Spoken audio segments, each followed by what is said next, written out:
السلام عليكم ورحمة الله وبركاته. نحمده ونصلي على رسوله الكريم. أما بعد فأعوذ بالله من الشيطان الرجيم. بسم الله الرحمن الرحيم. قل هو الله أحد الله الصمد لم يلد ولم يولد ولم يكن له كفوا أحد. صدق الله العظيم. رب اشرح لي صدري ويسر لي أمري واحلل عقدة من لساني يفقهوا قولي.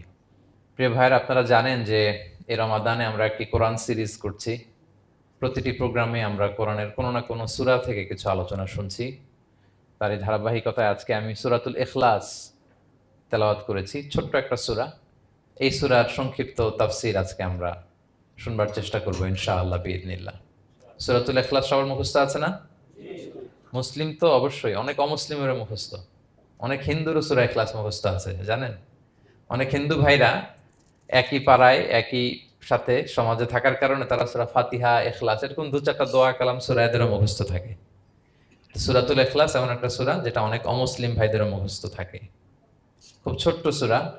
স্রষ্টার পরিচয় যে এত সহজ ভাষায় মাত্র 4টি বাক্যে দিয়ে দেয়া যায়, তার জলজন্ত প্রমাণ হচ্ছে এই সূরাতুল ইখলাস। মাত্র 4টি আয়াত। কয়টি? 4টি আয়াত দিয়ে আল্লাহ তাআলা স্রষ্টার পরিচয় খুবই চমৎকার ভাবে প্রেসাইজলি তিনি তুলে ধরেছেন। কোরআনের অনেক জায়গায় আল্লাহ তাআলা নিজের পরিচয় দিয়েছেন। যেমন সূরা বাকারার 255 নম্বর আয়াতে, মানে আয়াতুল কুরসির মধ্যে আল্লাহ তাআলা নিজের পরিচয় তুলে ধরেছেন। একটি আয়াত, 9টি বাক্য বিশিষ্ট একটি আয়াত, সেখানে আল্লাহ তাআলার পরিচয় খুব চমৎকার ভাবে পাওয়া যায়। আয়াতুল কুরসি, এটা আপনাদের মুখস্থ আছে না? আয়াতুল কুরসি ফরজ সালাতের পরে এটা পড়বেন। আল্লাহর হাবিব সাল্লাল্লাহু আলাইহি ওয়াসাল্লাম ফরজ সালাতের পরে এটা পড়তেন। তিনি বলতেন, মান কারা আয়াতুল কুরসি দুবুরা কুল্লি সালাতিন মাকতুবাতিন লাম ইয়ামনাহু মিন দুখুলিল জান্নাতি ইল্লাল মাউত। ফরজ সালাতের পরে যে আয়াতুল কুরসি তেলাওয়াত করবে তার জান্নাতে যাওয়ার ক্ষেত্রে আর কোনো বাধা থাকে না, মৃত্যু ছাড়া। মৃত্যুটাই বাধা, মরলেই জান্নাতি। আয়াতুল কুরসির ভেতরে আল্লাহ তাআলা ওনার পরিচয় তুলে ধরেছেন খুবই সংক্ষিপ্তভাবে, এক আয়াতে আল্লাহর পরিচয়। তারপর সূরা হাশরের শেষ 3 আয়াতে আল্লাহ তাআলা নিজের খুব চমৎকার পরিচয় তুলে ধরেছেন। তারপরে এই সূরা ইখলাসের মধ্যে আল্লাহ তাআলা আরো সংক্ষিপ্ত পরিসরে, ভেরি প্রিসাইজলি, মাত্র ছোট্ট ছোট্ট 4টা আয়াতে নিজের পরিচয় তুলে ধরেছেন। তো কিভাবে আল্লাহ তাআলা নিজের পরিচয় আমাদের সামনে পেশ করলেন, আমরা সেটাই আজকে শুনবার চেষ্টা করবো ইনশাআল্লাহ। সূরাতুল ইখলাস, আপনারা কি জানেন এটা কোরআনের কততম পারায় অবস্থিত? 30তম পারায়। এবং এই সূরাটি মাক্কি সূরা। কি সূরা? কোরআনের সর্বশেষ পারায় অবস্থিত 30তম পারায়। আয়াত সংখ্যা তো আমরা শুরুতেই বললাম, কয়টি? 4টি। এই সূরাটি কোরআনের যে সূরার ধারাক্রম, সেই ধারাক্রম অনুসারে 112 নম্বর সূরা। কত নম্বর? 112 নম্বর সূরা। এই সূরাটা মক্কাতুল মুকাররমাতে নাজিল হওয়ার কিছু প্রেক্ষাপট আছে। প্রেক্ষাপটগুলো হচ্ছে, আরবরা বংশকে খুব গুরুত্ব দেয়, বংশ প্রিজার্ভ করা, লিনিয়েজকে প্রিজার্ভ করা। এবং তারা মানুষকে দেখে, শুধু মানুষ তো না, মানুষের পায়ের ছাপ দেখে বলে দিতে পারতো তার বাবাকে, তার বাবাকে, পর দাদাকে, 14 পুরুষের নাম বলে দিতে পারতো। শুধু মানুষই না, তারা উটের পায়ের ছাপ দেখে, উটের পায়ের, মরুভূমির বালুতে উটের পায়ের ছাপ দেখে ওই উট কোন বংশের, ওই বংশের ওর নাম কি, ওর বাবার নাম কি, ওর দাদার নাম কি, 14 পুরুষ এরকম ছিল। এবং তারা দুজন মানুষকে যদি ঢেকে রাখা হয় সারা শরীর, শুধু পায়ের একেবারে শেষের দিকের ছোট আঙ্গুল দেখে, এটাকে ইলমুল কিয়াফা বলে, ওই ছোট আঙ্গুলের শেপ দেখে ওরা বলে দিতে পারতো সে কোন বংশের, তার বাবার নাম কি, দাদার নাম কি, 14 পুরুষ। তারা এই লিনিয়েজকে প্রিজার্ভ করতো আর কি এইভাবে। এবং এই বংশ পরিক্রমা মুখস্থ করা, জানা, জিজ্ঞেস করা, এটাকে গুরুত্ব দিত। তো তারা আল্লাহকেও আমাদের মতো এরকম একজন সত্তা ভেবে আল্লাহ হাবিব সাল্লাল্লাহু আলাইহি ওয়াসাল্লামকে জিজ্ঞেস করতেছে যে, ইদান খালাকাল্লাহু কুল্লা শাই ফামান খালাকাল্লাহ। মুহাম্মদ, তুমি তো বলো যে আল্লাহ নাকি সব সৃষ্টি করেছে, তো আল্লাহকে কে সৃষ্টি করেছে? অথবা বলো যে আল্লাহর বাবাকে, আল্লাহর দাদাকে, আল্লাহর পরদাদাকে, আল্লাহর বংশটা বলো। তো তখন তাদের এই প্রশ্নের জবাবে আল্লাহ তাআলা সূরাতুল ইখলাস নাজিল করেন যে, কুল হু আল্লাহু আহাদ। হে নবী, আপনি বলুন আল্লাহ হচ্ছেন এক, অদ্বিতীয়, ইউনিক, অ্যাবসোলুট। আল্লাহুস সামাদ, তিনি হচ্ছেন সামাদ, তিনি কারোর প্রতি নির্ভরশীল নন, অমুখাপেক্ষী।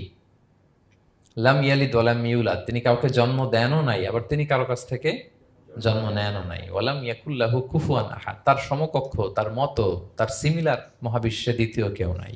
সুবহানাল্লাহ।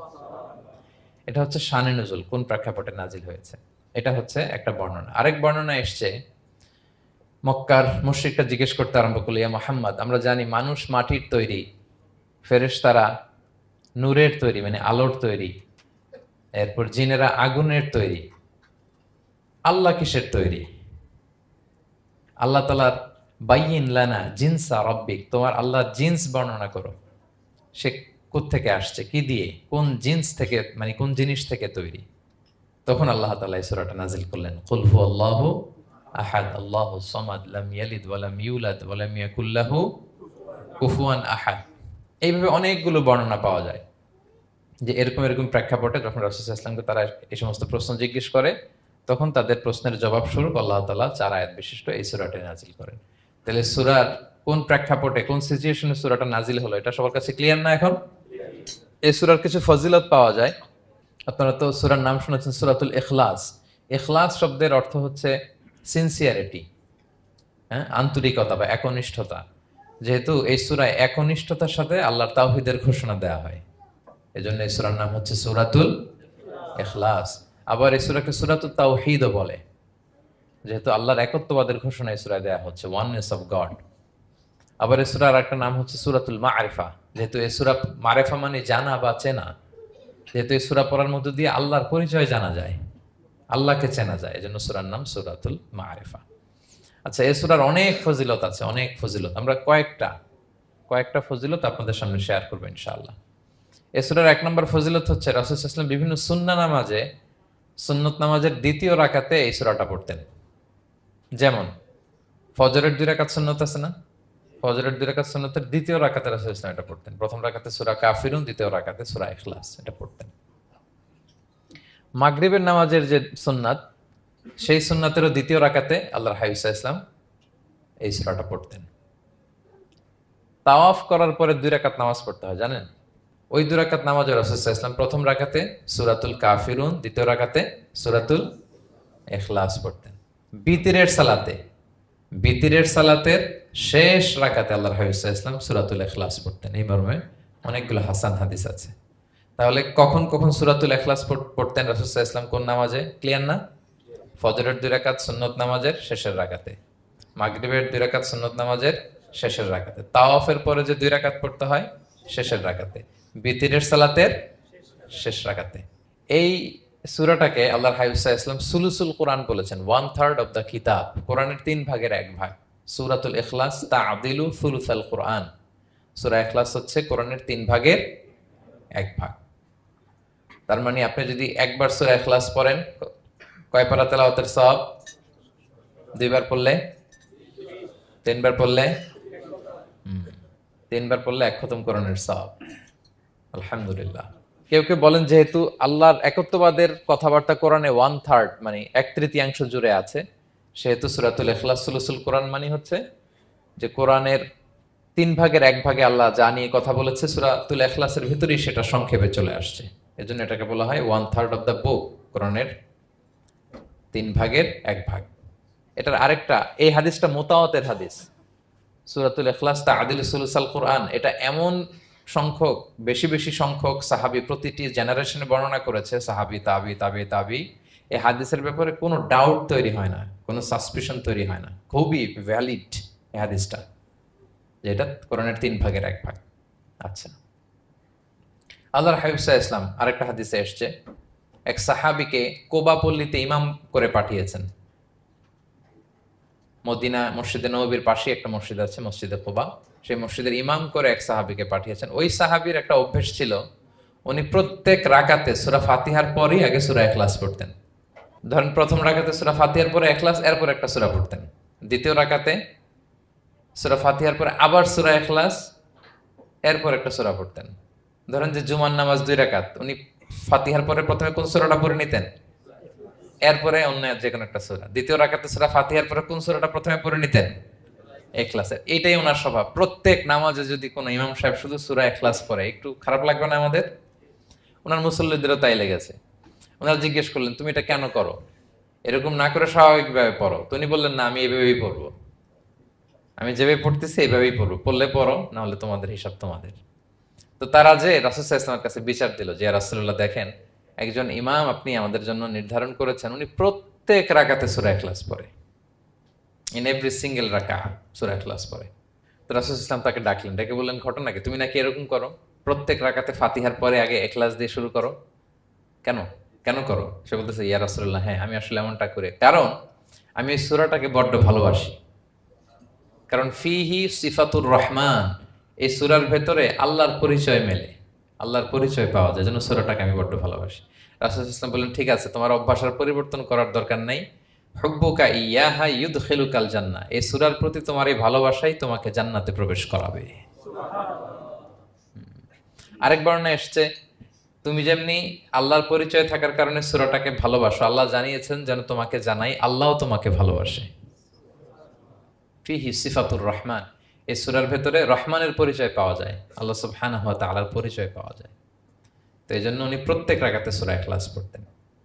আরেকটা হাসান পর্যায়ের হাদিসে পাওয়া যায়, নবম হিজরিতে আল্লাহর হাবিব সাল্লাল্লাহু আলাইহি ওয়াসাল্লাম তাবুক যুদ্ধে অংশগ্রহণ করেছিলেন। আপনারা তাবুক যুদ্ধের নাম শুনেছেন? হ্যাঁ, নিশ্চয়ই শুনেছেন, যারা ইসলামের ইতিহাস, রাসূল সাল্লাল্লাহু আলাইহি ওয়াসাল্লামের বায়োগ্রাফি নিয়ে পড়াশোনা করেছেন। তাবুক হচ্ছে অনেক দূরে মদিনা থেকে, খুব কষ্টের সফর ছিল। তখন খেজুর পেকে সবার ঘরে খেজুর, পাকা খেজুর উঠাতে হবে, আবার প্রচন্ড গরম, আবার সফরের দূরত্ব অনেক বেশি। এই সফরে মূলত কোনো যুদ্ধ সংগঠিত হয়, তাবুক যুদ্ধে কোনো যুদ্ধ হয় নাই। কয়েক সপ্তাহ লাগছে যেতে, কয়েক সপ্তাহ ফিরতে, এতটুকুই। জাস্ট কে পাক্কা ইমানদার আর কারা মুনাফেক, হিপোক্রিট, এটাকে ক্লিয়ার করার জন্য আল্লাহ তাআলা এই যুদ্ধের আহ্বান জানিয়েছেন যে যাও, অ্যাটাক করো, তাবুকে যাও। বিশাল বাহিনী, প্রায় বিশাল একটা বাহিনী যে তাবুকে চলে গেল। রাসূল সাল্লাল্লাহু আলাইহি ওয়াসাল্লাম যখন তাবুক যুদ্ধে ছিলেন, এই অভিযানে ছিলেন, তখন মদিনায় এক সাহাবী ইন্তেকাল করেন, নাম হচ্ছে মুআবিয়া ইবনে মুআবিয়া আল মুজহানি। তো উনি ইন্তেকাল যখন করলেন, রাসূল সাল্লাল্লাহু আলাইহি ওয়াসাল্লাম তো এত দূর থেকে এটা জানতেন না। জিবরাইল আলাইহিস সালাম এসে বললেন, ইয়া রাসূলুল্লাহ, মদিনাতে আপনার সাহাবী মুআবিয়া ইন্তেকাল করেছে। মুআবিয়া ইবনে আবি সুফিয়ান একজন সাহাবী আছে, উনি নয়, মুআবিয়া ইবনে মুআবিয়া আল মুজহানি। তখন বললেন, ইয়া রাসূলুল্লাহ, আপনি এই ৩০,০০০ সাহাবী নিয়ে এখানেই মরুভূমির মধ্যেই তার গায়েবানা জানাজা পড়েন, আমরাও আছি আপনার সাথে, আমরাও শরীক হব। রাসূল সাল্লাল্লাহু আলাইহি ওয়াসাল্লাম এত দূরে তাবুক থেকেই মুআবিয়া ইবনে মুআবিয়া আল মুজহানি রাদিয়াল্লাহু তাআলা আনহুর গায়েবানা জানাজায় শরীক হলেন। এই গায়েবানা জানাজায় সাহাবাদের সাথে ফেরেশতারাও শরীক হয়েছিলেন, দুই কাতারে, পেছনে দুই কাতার, প্রতি কাতারে ৭০,০০০ ফেরেশতা। জানাজা শেষে, দোয়া শেষে আল্লাহর হাবিব সাল্লাল্লাহু আলাইহি ওয়াসাল্লাম বললেন যে, জিবরিল, ঘটনা কি? মুআবিয়ার এত স্ট্যাটাস, এত মর্যাদা, কি কারণে তুমি দুই কাতারে ৭০,০০০ হলে ১,৪০,০০০ বিশাল ফেরেশতাদের বহন নিয়ে তুমি জানাজায় জয়েন করলে, কারণ কি? কি তার মর্তবা?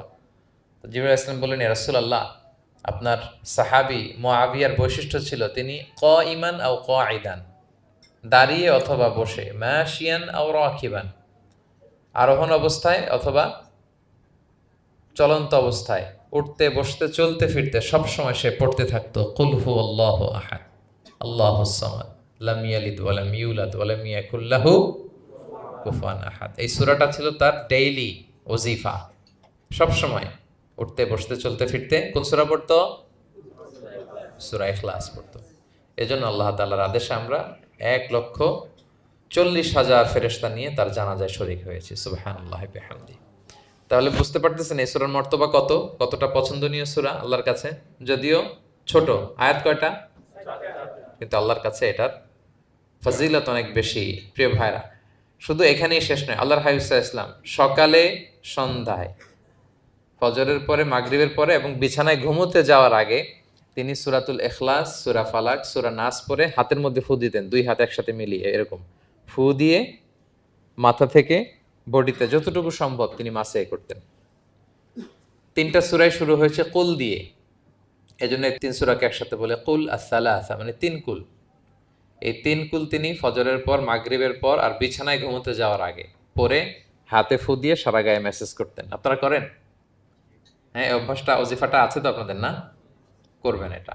এটা special protection, you will get a special protection from আল্লাহ সুবহানাহু ওয়া তাআলা। অনেকে দেখবেন ব্ল্যাক ম্যাজিক করে, ব্ল্যাক ম্যাজিক কিন্তু সত্য, ম্যাজিক করে, সেহের করে আপনাকে দুর্বল করে ফেলবে। স্বয়ং আল্লাহর হাবিব সাল্লাল্লাহু আলাইহি ওয়াসাল্লামকে সেহের করা হয়েছিল। উনি কয়েক মাস স্ত্রীদের সাথে ফিজিক্যাল ইন্টিমেসিতে যেতে পারতেন না, এত দুর্বল হয়ে গেছিলেন। লাবিদ ইবনুল আসাম নামে এক ইহুদি মিত্র, সে জাদু করেছিল রাসূলুল্লাহ ইসলামকে। ওনার মাথার চুল চিরুনির ভেতর 11টা গিট দিয়ে সেই ব্ল্যাক ম্যাজিক করেছে। নবী সাল্লাল্লাহু আলাইহি ওয়াসাল্লাম কয়েক মাস অসুস্থ ছিলেন। পরে সূরা ফালাক নাস যখন নাজিল হয় তখন আল্লাহ তাআলা বিষ্ণু সাল্লাল্লাহু আলাইহি ওয়াসাল্লামকে সুস্থ করে দিলেন। সাহাবীদেরকে নিয়ে এক কুয়ার নিচ থেকে, চিরুনি থেকে এই গিটগুলো খুলে খুলে রাসূল সাল্লাল্লাহু আলাইহি ওয়াসাল্লাম 11টা আয়াত তেলাওয়াত করলেন। রাসূল সাল্লাল্লাহু আলাইহি ওয়াসাল্লামকে সুস্থ করে দিল কে? আল্লাহ সুবহানাহু ওয়া তাআলা শিফা নসিব করলেন। তার মানে ব্ল্যাক ম্যাজিক সত্য, সিহির করে মানুষ। আপনার সফলতা, আপনার সাকসেস, এটা সবার ভাল লাগবে না, মনে রাখবেন। সবাই এটা পছন্দ করে না। আল আইনু হক, নজর কিন্তু সত্য। নজর সত্য, নজরের প্রভাব আছে, চোখের প্রভাব আছে। এজন্য কারো ভালো কিছু দেখলে মাশা আল্লাহ বলবেন, আল্লাহর দিকে ফিরিয়ে দিবেন ওটার কল্যাণ। কি বলবেন? একটা সুন্দর ফুটফুটে বাচ্চা দেখলে মাশা আল্লাহ। কারো সফলতা দেখলে, কারো ফার্মে গেলেন, বাগানে যেয়ে দেখলেন ফল মূল ভর্তি, কি বলবেন? মাশা আল্লাহ। বিসমিল্লাহ মাশা আল্লাহ বললে এটাতে আর ক্ষতি হয় না। অনেকে বলে যে বাবা মা মাশাআল্লাহ বলা লাগে না, বাবা মা আর নাকি মামা, এই তিনজন নাকি মাশাআল্লাহ না বললে কিছু, এটা ভুল কথা। বাবা মারা বলতে হয়। বাবাও তার ছেলের কোনো সাকসেস, ভালো কিছু দেখলে কি বলবে? মাশা আল্লাহ, তাবারাকাল্লাহ, অথবা বিসমিল্লাহ মাশা আল্লাহ, এটা আপনারা বলবেন। নজরের প্রভাব আছে। আপনি সিম্পলি দেখেন, এই যে আমি আপনাদের দিকে তাকিয়ে তাকিয়ে কথা বলছি, আমি যদি অনেকক্ষণ স্টেয়ারিং করি, কারো দিকে ভেবে তাকিয়ে থাকি, সে ভালো ফিল করবে? কেন? আমি কি তার মারছি, ধরছি, স্পর্শ করছি? কিছুই তো করলাম, শুধু আমি তার দিকে তাকিয়ে আছি। তার মানে এতেই সে অস্বস্তি ফিল করতেছে। ধরেন যে আপনি কোনো একটা প্রোগ্রামে বসে আছেন, আপনার পাশে যে বসে, আপনি তার দিকে এরকম 10 মিনিট তাকায় আছেন, কোনো কথা ছাড়া শুধু তাকিয়েই রইলেন, তার কি ভাল লাগবে বলেন? সে কি কমফোর্টেবল ফিল করবে? সে ভয় পাবে, সে ভয় পাবে, অস্বস্তি ফিল। আপনি কিছুই করেন নাই, না তাকে টাচ করেছেন, না ধরেছেন, ছুঁয়েছেন, কি শুধু তাকিয়ে আছেন। দেখেন নজরের কি প্রভাব। আল্লাহ আইনু হক, নজর সত্যি। এজন্য কারো সাকসেস দেখলে আমরা সবসময় যেন মাশাআল্লাহ বলি। মাশাআল্লাহ ঠোঁটের সাথে মিলিয়ে রাখবেন। ভালো দেখলে কি বলবেন? মাশাআল্লাহ, মাশাআল্লাহ, বিসমিল্লাহ মাশাআল্লাহ, মাশাআল্লাহ, তাবারাকাল্লাহ, এটা বলবেন। তাহলে আল্লাহর হাবিব সাল্লাল্লাহু আলাইহি ওয়াসাল্লামকেও সেহের করা হয়েছিল। এজন্য এই সেহের থেকে, ব্ল্যাক ম্যাজিক থেকে, আইন মানে জেলাসি, মানুষের নজর দিয়ে যে হিংসা করে, এই জেলাসি থেকে, মিন শাররি হাসিদিন ইযা হাসাদ, হাসাদ থেকে, মিন কুল্লি মাকরুহিন ওয়া শুরুর, এসব ক্যালামিটি, ডিজাস্টার, এগুলো থেকে পানা হিসেবে আপনি এই ওজিফাটা করবেন। 3 কুল, কুল আস-সালাসা, 3 কুল। আমার সাথে সাথে বলেন, কয় কুল? 3 কুল।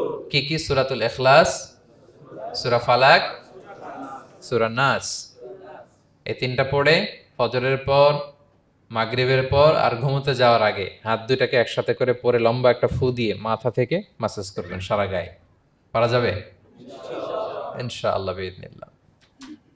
এবং আম্মা জান আয়েশা রাদিয়াল্লাহু তাআলা আনহা বলতেন, আমি যখন কখনো অসুস্থ হয়ে যেতাম, অসুস্থ হলে রাসূল সাল্লাল্লাহু আলাইহি ওয়াসাল্লামকে যে যখন কমপ্লেন করি, ইয়া রাসূলুল্লাহ আমি তো অসুস্থ, রাসূল সাল্লাল্লাহু আলাইহি ওয়াসাল্লাম আমাকে এই আমলটা করতে বলতেন। মানে আয়েশা, তুমি সূরাতুল ইখলাস, সূরা ফালাক, সূরা নাস পড়ে সারা গায়ে কি করো? ফু দাও। হ্যাঁ। আলী রাদিয়াল্লাহু তাআলা আনহু বর্ণনা করেন, আল্লাহর হাবিব সাল্লাল্লাহু আলাইহি ওয়াসাল্লাম একবার নামাজ পড়তেছেন, নামাজে তিনি সিজদারত অবস্থায়, ইন দ্য মিন টাইম লাদাগাতহুল আকরাব, একটা বিচ্ছু রাসূল সাল্লাল্লাহু আলাইহি ওয়াসাল্লামের আঙ্গুলে কামড় দিল। বিচ্ছু, বিচ্ছুর কামড় খাইছেন? হ্যাঁ, কেমন লাগে? খুব আরাম লাগে? হ্যাঁ, খুব যন্ত্রণা হয়, অনেক যন্ত্রণা হয়। তো রাসূল সাল্লাল্লাহু আলাইহি ওয়াসাল্লামকে যখন কামড় দিল নামাজরত অবস্থায়, রাসূল সাল্লাল্লাহু আলাইহি ওয়াসাল্লাম খুব যন্ত্রণা পেলেন, ব্যথা পেলেন। এই বিচ্ছুটারে লানত করলেন। সাধারণত লানত করতেন না, তিনি বলতেন লানাতুল্লাহি আলাল আকরাব, এই বিচ্ছুর উপর লানাত, লা ইয়াদাউ নাবিয়ান ওয়ালা গায়রা। এই বিচ্ছু নবীও চিনে না, মানুষও চিনে না, মানে কোথায় কামড় দিতে হবে এটাও বুঝতেছে না। শুধু নবী না, সব নবীদের নবী, উনারা কামড় দিয়ে ফেলছে। তাই আল্লাহর পক্ষ থেকে পরীক্ষা ছিল, কেয়ার করা। উনি ভর্ৎসনা করলেন, লানত করে বললেন, নবীও চিনস না, মানুষও চিনস না, কামড় দিয়ে খুব কষ্ট পাচ্ছেন তিনি। তো আল্লাহ হাবিব সাল্লাল্লাহু আলাইহি ওয়াসাল্লাম বললেন, যাও গরম পানি আর লবণ নিয়ে আসো, এনে এটার মধ্যে ঢালো। তো ঢালতে আরম্ভ করলো। লবণ কিন্তু খুবই ব্যথানাশক, pain killer, natural pain killer. এটার মধ্যে সোডিয়াম ক্লোরাইড আছে। তো এটা গরম করে লবণ মিশিয়ে দিলে যে কোনো ব্যথা ট্যাথা সাথে সাথে ভালো হয়ে যায়।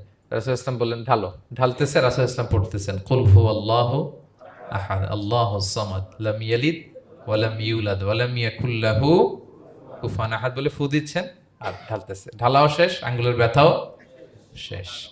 তাহলে রাসূল সাল্লাল্লাহু আলাইহি ইসলামের একটা চিকিৎসা পদ্ধতি আপনারা জানলেন, তিব্বে নাবাবি, যে সাপ বিচ্ছু কিছু দংশন করলে ওখানে কুসুম ওয়ার্ম ওয়াটার, লবণ দিয়ে ওয়ার্ম ওয়াটার করে সেখানে ঢালতে হবে। আর কোন সূরা পড়তে হবে? কুল হুয়াল্লাহু আহাদ আল্লাহুস সামাদ লাম ইয়ালিদ ওয়া লাম ইউলাদ ওয়া লাম ইয়াকুল লাহু কুফুয়ান আহাদ, এটা পড়তে হবে। তাহলে এই সূরার ফজিলত কি জানতে পেরেছেন আপনারা? ক্লিয়ার তো না? আমি রিপিট করি কি কি ফজিলত বললাম। রাসূল সাল্লাল্লাহু আলাইহি ওয়াসাল্লাম ফজরের নামাজের সুন্নাতে, মাগরিবের সুন্নাতে, তাওয়াফের পরের সুন্নাতে, ভিতরের শেষ রাকাতে সূরাতুল ইখলাস পড়তেন। রাসূল সাল্লাল্লাহু আলাইহি ওয়াসাল্লাম সূরাটাকে সুলুসুল কোরআন, 1/3 অফ দ্য কিতাব বলেছেন। কোরআনের কয় ভাগের এক ভাগ? 3 এবং এক সাহাবীর ঘটনা তো শুনলাম, সে সব নামাজে সূরা ইখলাস পড়তো। মুসল্লিরা কমপ্লেন করার পরেও সে পড়লো। রাসূল সাল্লাল্লাহু আলাইহি ওয়াসাল্লাম বললেন, কেন পড়ো? বলে যে ফিহি সিফাতুর রহমান, এই সূরায় আল্লাহর পরিচয় আছে, এই সূরাটা বড্ড ভালো লাগে। তো রাসূল সাল্লাল্লাহু আলাইহি ওয়াসাল্লাম বললেন, এই সূরার প্রতি তোমার ভালো লাগাই তোমাকে জান্নাতে নিয়ে যাবে। আরেক বর্ণনায় যে তুমি যেমনি আল্লাহর কারণে এই সূরাকে ভালোবাসো, আল্লাহও জানিয়েছেন তিনি তোমায় ভালোবাসেন। এরপর মুআবিয়া ইবনে মুআবিয়া আল মুজানির হাদিস শুনলাম, তিনি উঠতে বসতে চলতে ফিরতে সবসময় কোন সূরা পড়তেন? সূরাতুল ইখলাস। ফলে আকাশ থেকে 1,40,000 ফেরেশতা এসে দুই কাতারে 70,000 করে ওনার গায়েবানা জানাজায় অংশগ্রহণ করেছেন। এবার বলেন, এটাকে আপনারা কি ওয়াজিফা বানাবেন? হ্যাঁ, বানাবেন daily ওয়াজিফা? Make it your daily wazifa. Recite Suratul Ikhlas every day, especially in the morning and evening. তাহলে সূরার ইন্ট্রোডাক্টরি ডিসকাশন শেষ, নাজিলের প্রেক্ষাপট শেষ, ফজিলতও শেষ। এবার আমরা সূরায় ঢুকে যাই। কি বলেন? আউযু বিল্লাহি মিনাশ শাইতানির রাজীম, বিসমিল্লাহির রহমানির রহিম। বিতাড়িত শয়তান থেকে আল্লাহর কাছে পানাহ চাই, পরম করুণাময় অসীম দয়ালু আল্লাহর নামে শুরু করছি। আল্লাহ বলছেন, কুল হুয়াল্লাহু আহাদ। হে নবী আপনি বলুন, ওই যে বারবার প্রশ্ন করে, বাইয়িন লানা জিনসা রাব্বিক, তোমার আল্লাহ কি দিয়ে তৈরি? আল্লাহ কি স্বর্ণের তৈরি, না রূপার তৈরি, না কাঠের তৈরি? এভাবেই লিটারালি বলতেছে, আহুয়া মিন যাহাব আও ফিদ্দা আও মিন খাশাব। মুহাম্মদ তোমার আল্লাহ কি স্বর্ণের, না রূপার, না কাঠের? আল্লাহ বলেন, নবী আপনি এটা বলেন। কুল, নবী আপনি বলুন, হুয়াল্লাহু আহাদ, আল্লাহ হচ্ছে এক। তোমরা যেরকম আল্লাহকে ভাবো, আল্লাহ আসলে ওই রকম নয়। আল্লাহর সত্তাটা আমাদের মতো নয়, সৃষ্টিগত সত্তার মতো নয়। আমরা এটাতে প্রায় ভুল করে ফেলি। অনেকে এমন এমন প্রশ্ন করি আল্লাহর সাথে, মনে হয় যেন আল্লাহ আমার একেবারে, আমরা নিজেরা যেরকম ওই রকম। কিন্তু স্রষ্টা যে সৃষ্টি জগতের অনেক ঊর্ধ্বে, এটা আমরা বুঝি না। তিনি সময়ের ঊর্ধ্বে, তিনি স্থানের ঊর্ধ্বে, তিনি কালের ঊর্ধ্বে, সবকিছুর ঊর্ধ্বে। যেমন আমাদের 3টা কাল আছে, হ্যাঁ, অতীত, তারপর বর্তমান যেটাকে ধরা যায় না, প্রতি সেকেন্ডে ন্যানো সেকেন্ডে এটা অতীত হয়ে যাচ্ছে, আর যেটা সামনে ঘটবে এটা কি? ফিউচার, ভবিষ্যৎ। তা আল্লাহরও কি এরকম অতীত বর্তমান ভবিষ্যৎ আছে? সময়টা আমাদের জন্য, উনি তো সময়ের স্রষ্টা, ওনার সাথে আপনি সময় সেট করতে পারবেন না, উনি সময়ের ঊর্ধ্বে।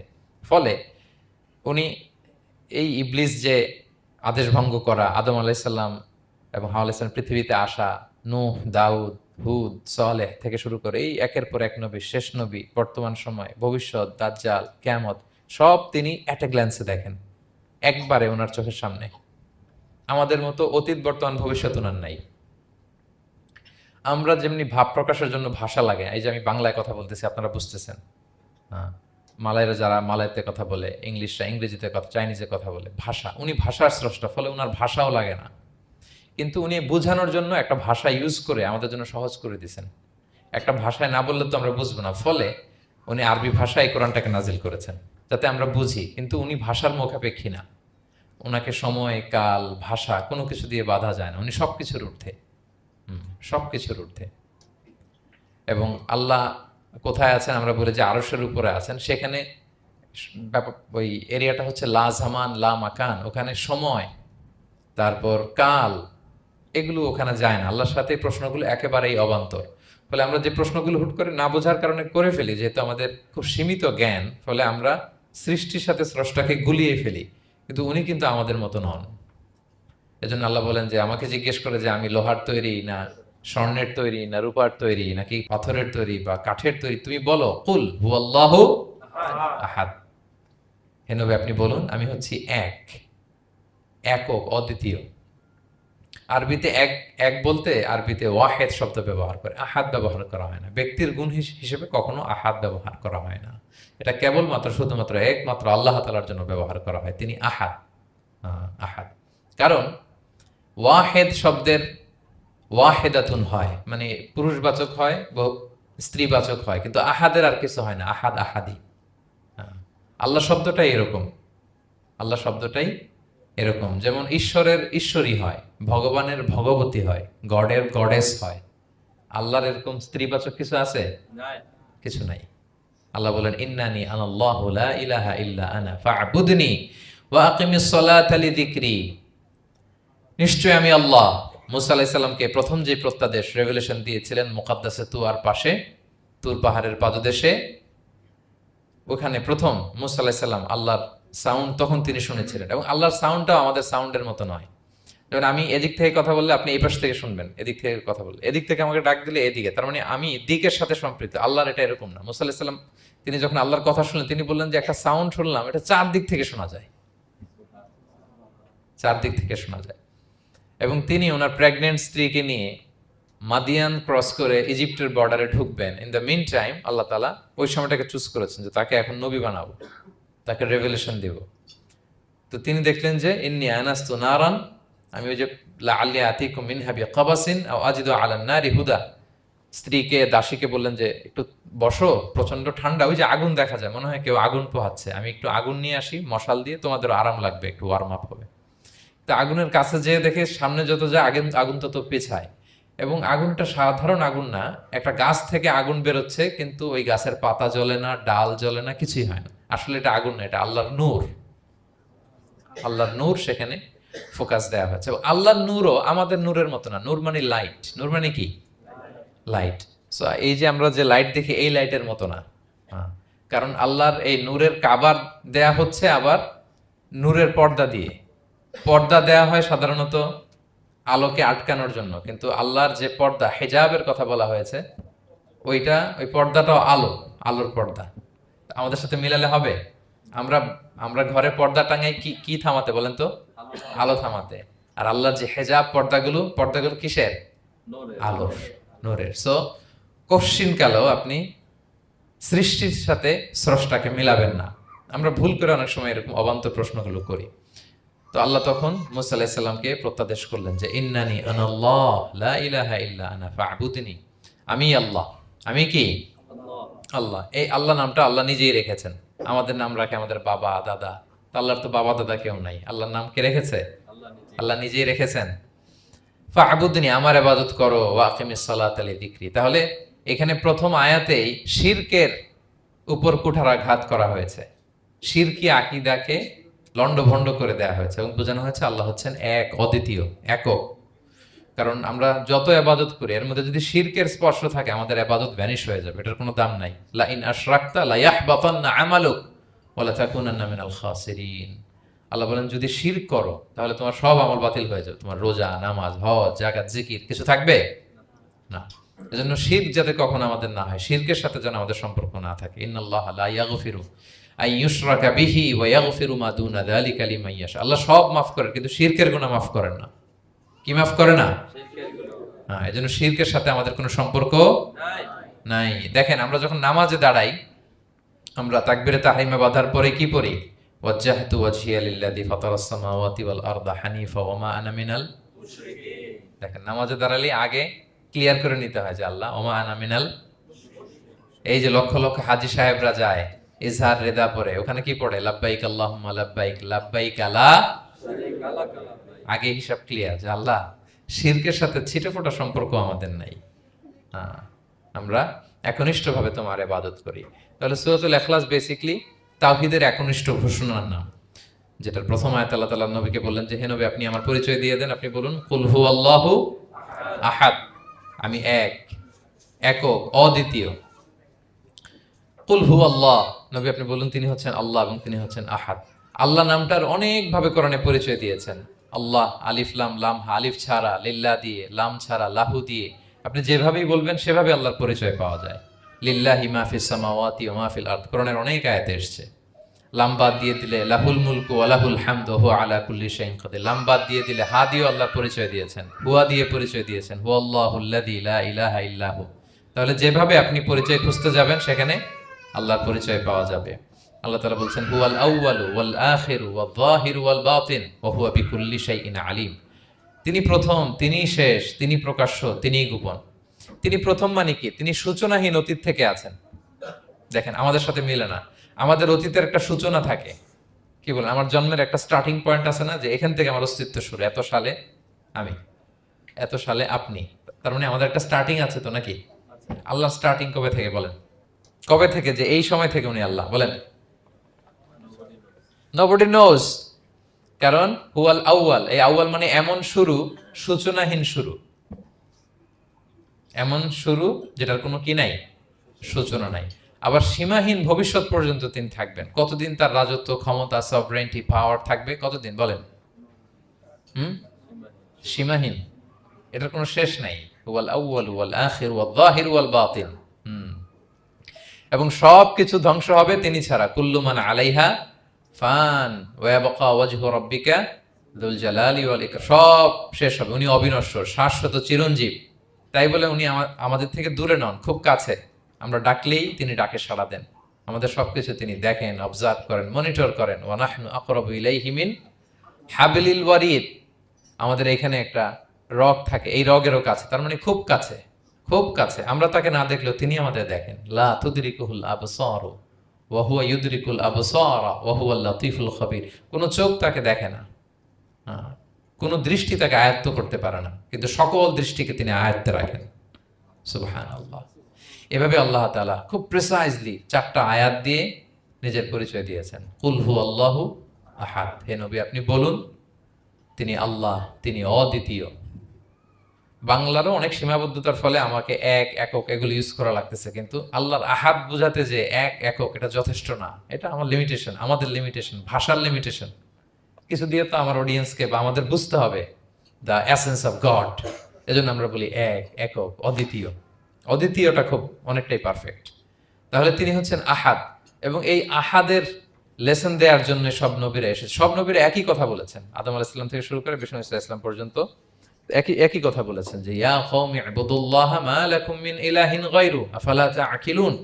হে আমার জনপদের লোকেরা, কি হলো তোমরা এত কিছুর ইবাদত করো, দাসত্ব করো, তোমরা ইবাদত করবে এক সত্তার, তিনি কে?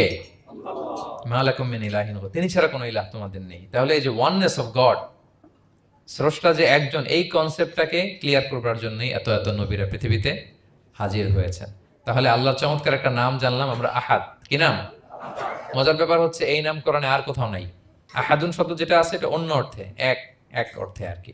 কিন্তু আল্লাহর আহাদ কোরআনের শুধু এই সূরাতেই এসেছে।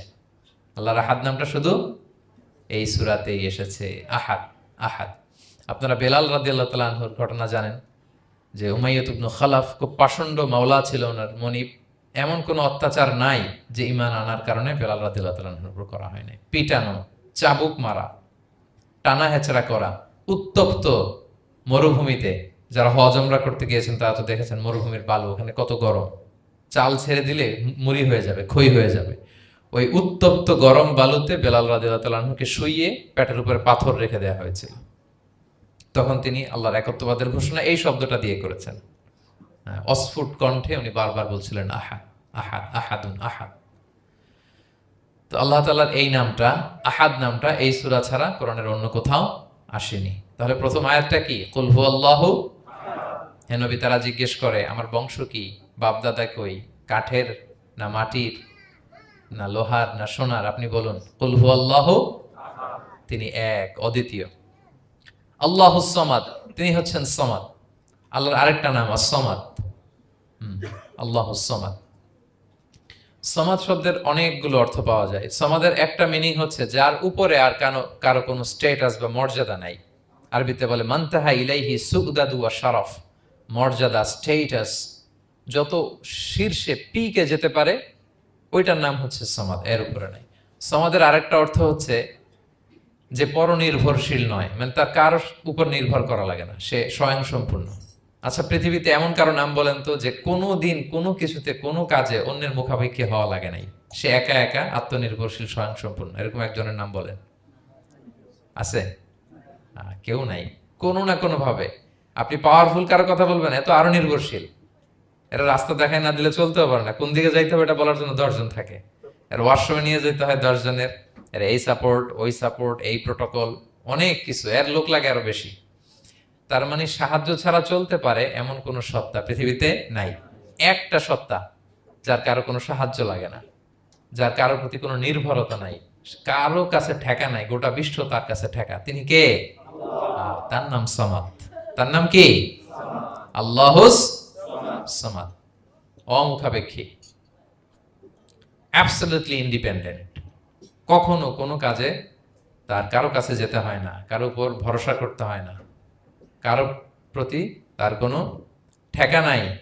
সব গোটা দুনিয়া তার কাছে ঠেকা, তার কাছে ফরিয়াদ করে, তার দিকে ঝুঁকে পড়ে আসতে বাধ্য। ওই সত্তার নাম হচ্ছে সামাদ। সামাদ ক্লিয়ার সবার কাছে? আল্লাহ তাআলা বলছেন, ইয়া আইয়ুহান নাসু আনতুমুল ফুকারাউ ইলাল্লাহ ওয়াল্লাহু হুয়াল গনিয়ুল হামিদ। ওহে মানুষেরা, তোমরা হচ্ছে ফকির। ফকির বিমানা মুফতাকির ইলাল্লাহ, মানে মুখাপেক্ষী। কার দিকে? ফুকারা ইলাল্লাহ ওয়াল্লাহু হুয়াল গনিয়ুল হামিদ। কিন্তু আল্লাহ কারোর প্রতি মুখাপেক্ষী নন। গানি, তিনি প্রাচুর্যশীল, হামিদ, সপ্রশংসিত। সবাই তার কাছে ফরিয়াদ করে, তিনি কারো কাছে ফরিয়াদ, সবাই তার কাছে চায়, তিনি কারো কাছে চাওয়া লাগে না, সবাই তার কাছে মুখাপেক্ষী, তিনি কারো প্রতি মুখাপেক্ষী। তার নাম সমাদ। তার নাম কি? তাহলে সমাদ ক্লিয়ার? হ্যাঁ। লাম ইয়ালিদ ওয়ালাম ইউলাদ। লাম ইয়ালিদ, তিনি কাউকে জন্ম দেননি। ওয়ালাম ইউলাদ, তিনি নিজেও জন্ম নেন নাই। সুবহানাল্লাহ। দেখেন কত সহজে পরিচয়। তিনি কাউরে জন্ম দেনও নাই, জন্ম নেনও নাই। সুবহানাল্লাহ। আমাদের ধর্ম যে কত সুন্দর, এক আল্লাহর দিকে আমাদেরকে রেফার করা হয়েছে। অন্যান্য ধর্মের দিকে দেখেন কি আজীব কথা। খ্রিস্ট ধর্মে বলে আদম আলাইহিস সালাম পাপ করছে, ওই পাপের কারণে আমরা সবাই নাকি পাপী, জন্মাইলেই নাকি পাপী। ইসলাম বলে আমরা জন্মগ্রহণ করি মাসুম অবস্থায়, নিষ্পাপ। কিন্তু খ্রিস্টানরা কি বলে? আমরা পাপ নিয়ে জন্মাই, ফলে খোদার ছেলের দুনিয়াতে আসা লাগছে, এসে সবার পাপ নিজের কাঁধে নিয়ে শুলে চড়ছে, এরপরে খোদার সাথে যে বসে আছে।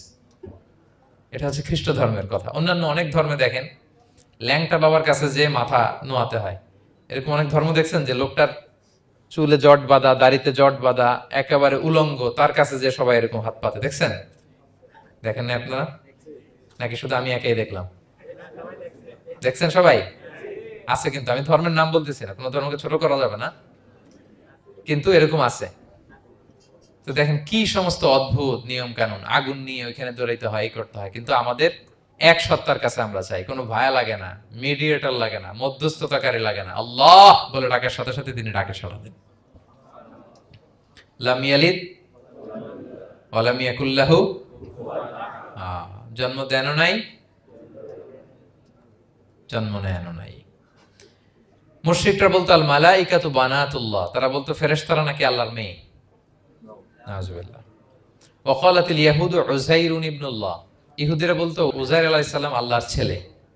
ওয়া ক্বালাতিন নাসারা আল মাসীহ ইবনুল্লাহ, আর খ্রিস্টানরা বলে ঈসা মাসীহ, ঈসা আলাইহিস সালাম উনি নাকি আল্লাহর ছেলে। নাউজুবিল্লাহ। আল্লাহ সবগুলো ভ্রান্ত ধারণার কবর রচনা করেছেন এই আয়াত দিয়ে। লাম ইয়ালিদ ওয়া লাম না না, এগুলো ভুল। ক্লিয়ার কাট শুনে রাখো, কান খাড়া করে জেনে রাখো। লাম ইয়ালিদ ওয়া লাম ইউলাদ, তিনি কাউকে জন্ম দেনও নাই, তিনি কারো কাছ থেকে জন্ম নেনও নাই।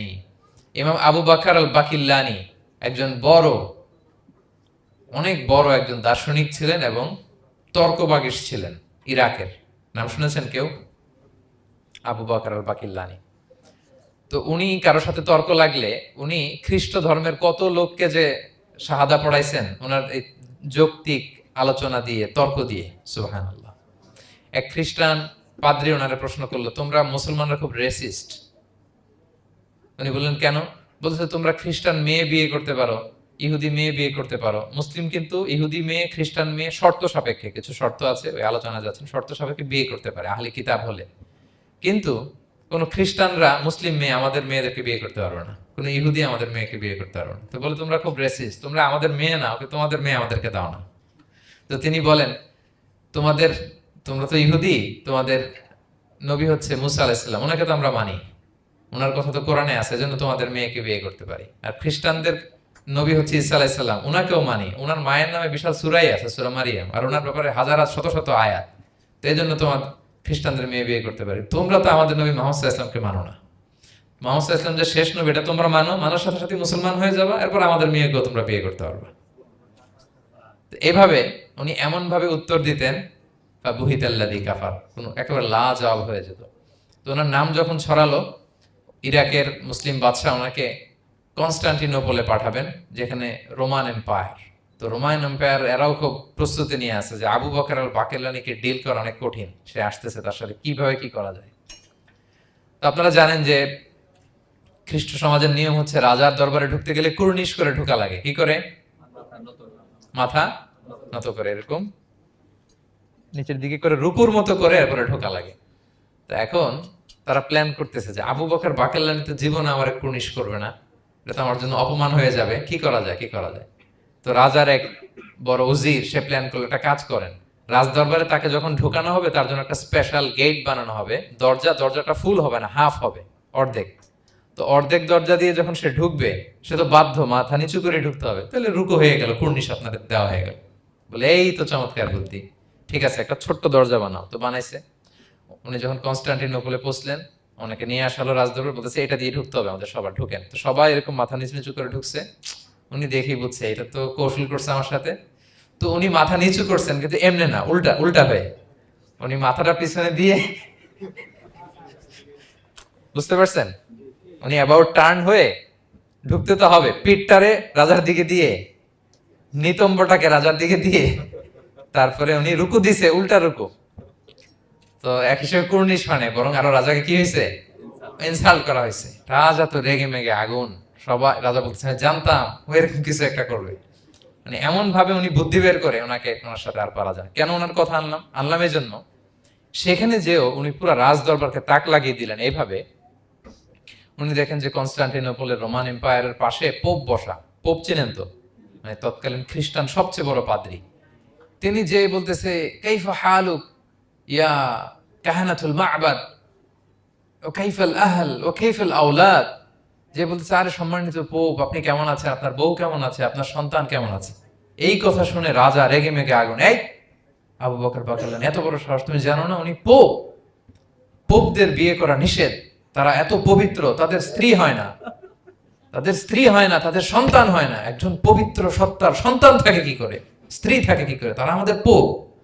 তা আবু বকর আল বাকিল্লানি বলে, আপনাদের পোপের যদি স্ত্রী থাকলে ইজ্জত চলে যায়, সন্তান থাকলে সম্মান ক্ষুণ্ণ হয়, তাহলে আপনারা ঈসা আলাইহিস সালামকে আল্লাহর সন্তান কি করে বানান, মেরিকে আল্লাহর স্ত্রী কি করে বানান। সুবহানাল্লাহ বিহামদিহি। আল্লাহর সাথে আপনারা বউ সেট করতে পারেন, আল্লাহর সন্তান সাব্যস্ত করতে পারেন, কিন্তু আপনার পোপকে জিজ্ঞেস করলাম আপনার স্ত্রী কেমন আছে, আপনার বউ কেমন আছে, আপনার রেগে মেগে আগুন। এই কথা শুনে ওই ওদিকে যারা আছে সব শাহাদা পড়ে মুসলমান হয়ে গেছে। এরকম অনেক লোক ওনার বুদ্ধিমত্তা দেখে শাহাদা পড়ে পড়ে মুসলমান হয়ে গিয়েছে। এজন্য আল্লাহ তাআলা এই যে শিরকি আকীদার উপর কুঠারাঘাত করে তিনি বললেন লাম ইয়ালিদ ওয়া লাম ইউলাদ, তিনি জন্ম দেনও নাই, জন্ম নেনও নাই। ওয়া লাম ইয়াকুল্লাহু কুফুয়ান আহাদ, এই কুফু শব্দটা আল্লাহর জন্য যে ব্যবহার হয়েছে কোরআনে আর কোথাও নাই। এক হচ্ছে আহাদ, আর এই কুফু আর কোথাও নাই। আল্লাহ বলেন ওয়ালাম ইয়াকুল্লাহু কুফুয়ান আহাদ, তার সমকক্ষ কেউ নাই। আল্লাহর মতো similar, nothing is similar to him, equivalent to him. আল্লাহর মতো সিমিলার কিচ্ছু নাই। তাহলে আল্লাহ কার মতো? আল্লাহর মতো। আল্লাহ কার মতো? আল্লাহর মতো। অন্য আয়াতে আল্লাহ তাআলা বলছেন লাইসা কামিসলিহি শাই, তার মতো কেউ নাই, তিনি তার মতো। তাহলে আল্লাহ কার মতো? আল্লাহর মতো। ওয়ালাম ইয়াকুল্লাহু কুফুয়ান আহাদ, তার মতো কেউ নাই, তিনি তার মতো। তাহলে এই চার আয়াতে আল্লাহর পরিচয় পাইছেন আপনারা? তিনি এক, অদ্বিতীয়, তিনি অমুখাপেক্ষী, কারো কাছে হাত পাততে হয় না, সব হাত পেতে থাকে তার দরবারে। তিনি জন্ম দেনও নাই, জন্ম নেনও নাই, তার মতো কেউ নাই। তো তাহলে আল্লাহর মতো কেউ নাই। আল্লাহ কার মতো? আল্লাহর মতো। তাহলে সূরাতুল ইখলাস ক্লিয়ার হয়েছে সবার? আল্লাহ নিজের পরিচয় দিলেন, তিনি এক, অদ্বিতীয়, তার কাছে চাইতে হয়। আমরা ফরিয়াদ করব কার কাছে? বিপদে আপদে, যে কোনো বিপদে ক্রাইসিসে পড়লেই কি করবেন? কার কাছে শেয়ার করবেন? নাকি ফেসবুকে শেয়ার করবেন? আমরা বিপদে পড়লে কোথায় শেয়ার দিয়ে দেই? প্রথমেই আমাদের শেয়ার দেওয়ার জায়গা কই? কিন্তু আসলে শেয়ার করতে হবে কার কাছে? প্রথমে আল্লাহর কাছে বলুন। তিনি আপনাকে বিপদ মুক্ত করতে পারেন, তিনি আপনাকে শান্ত করতে পারেন, আপনার অস্থিরতা দূর করতে পারেন, তিনি কেবল আপনাকে সফলতা দিতে পারেন, আর কেউ পারে না। এজন্য ফরিয়াদের হাত যেন আমরা তার দরবারে উঠাই। আল্লাহ তাআলা আমাদের সবাইকে কথাগুলো বোঝার, আমল করার তৌফিক দান করুক। হাদা মা ইনদি ওয়াল ইলমু ইনদাল্লাহি আলাইহি তাওয়াক্কাল।